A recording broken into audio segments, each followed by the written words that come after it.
it is to make a delicious, I want to say that again, delicious manicotti dish. This recipe is absolutely amazing. It's going to knock you right out of your socks. Here's the lovely ingredients you're going to need. You're going to need some manicotti, okay? You will need mozzarella. You're also going to need some brats, okay? These are beer brats. Use any flavor that you love. You're going to need some spices to make this thing taste good.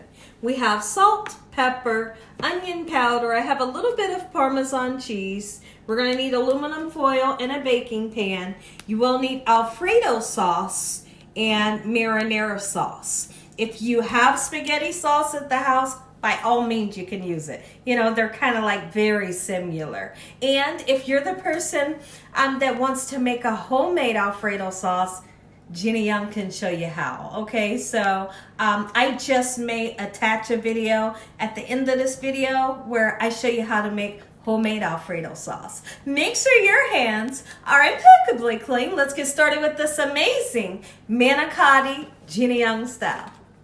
If you love manicotti, you are in for a super duper treat. Now, typically when you make manicotti, which is this stuffed shell here, look at that hole they have. So of course it's a pasta, and typically when you make it, you would stuff it like with a ricotta cheese, maybe some cottage cheese, and you whip up an egg in there, some parsley and garlic powder, and you would stuff this with the cheese filling, okay? Something very similar to those ingredients. And then you bake it off. Well, we're not doing that today. I find that there's a lot of people out there that's not a fan of either of those two ingredients, ricotta or cottage cheese. So we're gonna sausage stuff them. You bet we are. Gina, are you nuts? I'm absolutely nuts, and I'm excited for this recipe. Yes, we are going to stuff the manicotti. Now listen, I don't suggest, being serious now on this note, I don't suggest that you use a sausage that has skin on it. You know how you can go out and purchase a smoked sausage and it may have like a casing? That's not the type of sausage that you want. Even if you can't find these here, you can get the ground Italian sausage or ground breakfast sausage that's ground up like ground beef, and you can just grab it and stuff that filling into your pasta. Okay, so look at the size. Gina, this is interesting. You bet it is. Now, one thing you can do to help you is if you come into a situation where this just doesn't fit, try it first. See if it fits. And if it does, great. But if it doesn't, just cut a little bit off of it, okay? You may have to make it a little bit thinner, but it'll work out for you, okay? Just kind of trust me on this one. You may have to push with a little force. And if for some reason your manicotti has a smaller hole, I'm going to tell you a trick that really works. You can boil these for so boil some water, salt the water, throw these in the water for about 5 minutes. They'll get nice and pliable, and you'll be able to put the sausage in with ease. So let's work for a minute and get all of our sausages into the manicotti. Like I said, a little bit of force, but if it doesn't work, cut it off, do what you can, just get it in there, okay? This recipe is easy peasy. And you know what? Have the kids help you. They would have the time of their life making manicotti with you. Great memories. Take a look at this. How interesting, right? Yes, it's interesting. So now what we're going to do, don't worry about the pasta's not cooked. As we know that we can cook pasta in the oven, okay? And as long as you cover it with foil, that'll help with the cooking process, okay? Because steam will be created. So let's put between a half a cup and a cup of water on top. Let's see, I'm going to put, that's just a little bit less than a cup, okay? And we're going to put this beautiful Alfredo sauce right on top of there. Oh my goodness. Talk about one delicious recipe you're going to ride home about, right? That's an old saying. I rode home about that. It was so good. All right. So now let's get that beautiful, lovely goodness right onto the pasta. And then I'm going to empty my marinara sauce into a bowl so we can season it. Marinara sauce is delicious by itself. And if you purchase a kind that you think it has the best flavor, then you might not have to season it, okay? I always like to put maybe some Italian seasoning sometimes, salt and pepper, and then we're good, right? So we're going to empty that into the bowl and season it just like so when I come back. Let's empty the marinara sauce into our bowl just like so. And let me see, I think this is a 24 ounce, okay? So 24 ounces will do the trick for this recipe. And this is a 10 by 12 baking pan, all right, that we're using. I'm going to go right in with onion powder. You can use some garlic powder if you want it to.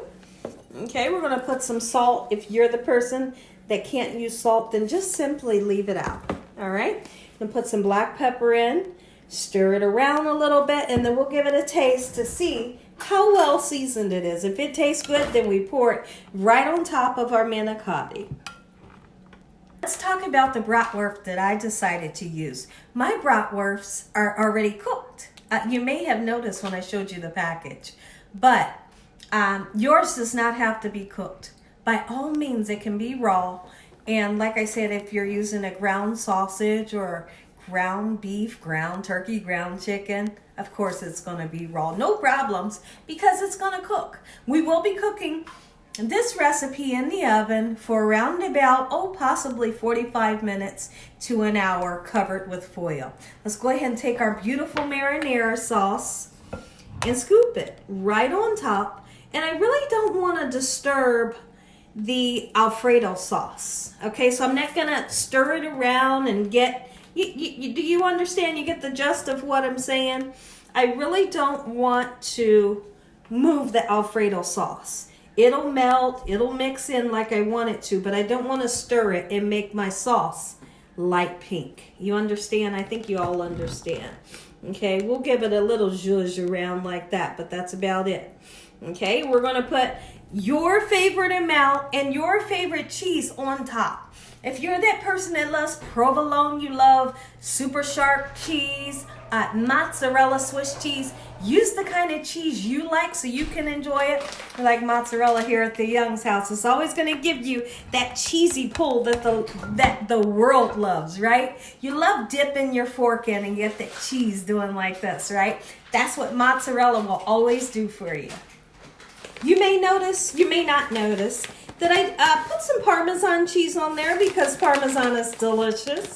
And also, I poured off a lot of the water that I put in.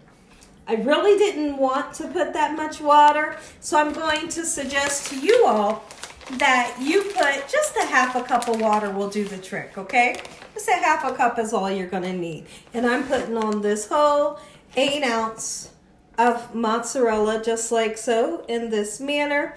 We'll finish it off with a little bit of dried parsley flakes to make it nice and beautiful. And we're going to cover it with foil, going into the oven 350 degrees. And when I put the foil on, or you can use like the non-stick foil, when I put it on, I'm kind of going to puff it up a little bit to make sure it doesn't stick to my cheese, because you'll have an issue. When you take your foil off, all your cheese will be stuck to your foil. So just puff it up and, you know, just tighten the sides up just a little bit. All right, there's the parsley flakes. And when it comes out, if you feel the need, put a little bit more color, throw some more parsley flakes. If you wanted to put some paprika on there, by all means you can. All right, here's the foil. Next time I come back, we're gonna taste it. I'm gonna say an amazing prayer. You're gonna get that first bite. Take a look. I cooked this in the oven, 350 degrees for an hour. This right here, listen, we gotta talk all about it. The house smells amazing. Everybody right now in the house, they are on pins and needles just waiting to eat. You all, I promise you, you're going to enjoy this recipe as much as we do. All right, listen, if you enjoyed this video, give me a thumbs up. If you haven't subscribed, make sure you subscribe. Tell the world about Gina Young, what I'm doing in this kitchen on a daily basis. Dear God, I thank you for your mercy, your love time, and your understanding. Thank you for this beautiful meal. In the sweet name of Jesus we pray. Amen. Cut it as if it was lasagna, right? Just like you cut your lasagna. And you can see how many. You want to do one? Just grab one. Grab two if you want. Oh my goodness. Somebody, anybody in the comment section, if you, oh my goodness, Gina, I know you're kidding me. If you're excited, let me know. If your stomach is a rumbling, it should be.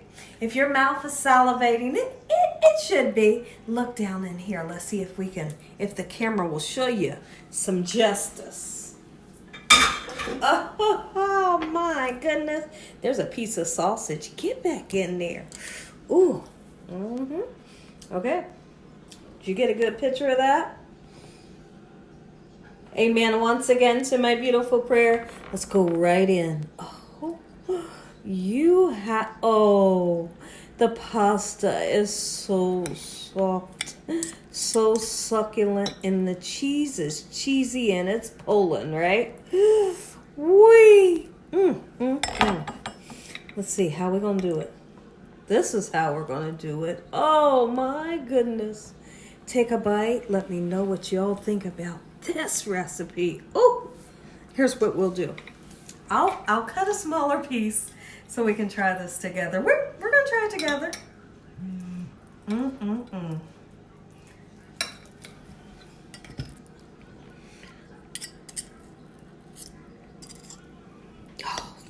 Here's the thing. It tastes like lasagna. I'm going in.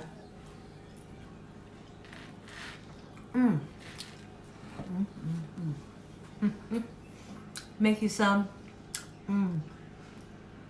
Enjoy the recipe.